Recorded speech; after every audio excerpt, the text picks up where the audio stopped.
తాజా వార్తలు వార్తా కథనాల కోసం సబ్స్క్రైబ్ చేయండి Swecha TV, freedom of voice. Hello phone కొంచెం ఫోన్ చెప్పండి. Okay ready. తెలంగాణ రాష్ట్రాన్ని సాధించుకున్నది చదువుకున్న పిల్లలకి ఉద్యోగాలు రావాలని, ఏ పేదలైతే అన్నమో రామచంద్ర అని చెప్పి కనిపించిన అమ్మా నాన్నకు కన్న బిడ్డలకు అన్నం పెట్టలేక బిక్కుబిక్కుమంటూ బతుకుతున్నారో అలాంటి పేదలకి మంచి జీవితాన్ని ఇవ్వాలని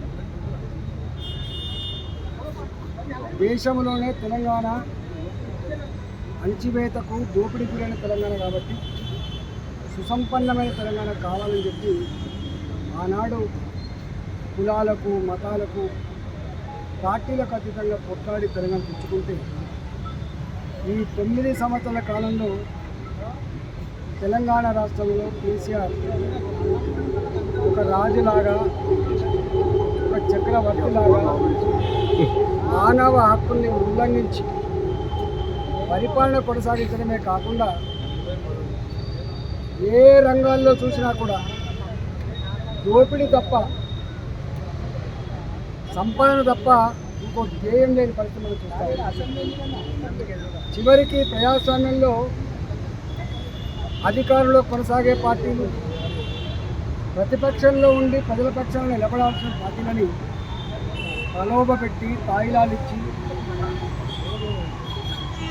పార్టీలు ఉండంగా చట్టాలు ఉండంగా కూడా చట్టాలను చట్టబండలు చేసి దాదాపు 5 పార్టీలని, వైఎస్ఆర్సీపీ పార్టీని, సిపిఐ పార్టీని, బిఎస్పి పార్టీని, తెలుగుదేశం పార్టీని, చివరికి తెలంగాణ ఇచ్చినటువంటి కాంగ్రెస్ పార్టీని కూడా కథం పట్టించిన చరిత్ర ఈ రాష్ట్రంలో ప్రజల పక్షాన అసెంబ్లీలో గొంతు విప్పకుండా, ప్రజలకు అండగా ఉండకుండా, ప్రజా సమస్యలు ప్రస్తావించకుండా ప్రతిపక్ష పార్టీలు కథం పట్టించినటువంటి ఏకైక నాయకుడు కేసీఆర్.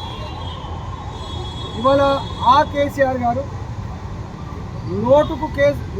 ఓటుకు నోటు అని చెప్పి సిగ్గు లేకుండా మాట్లాడుతూ ఉన్నారు.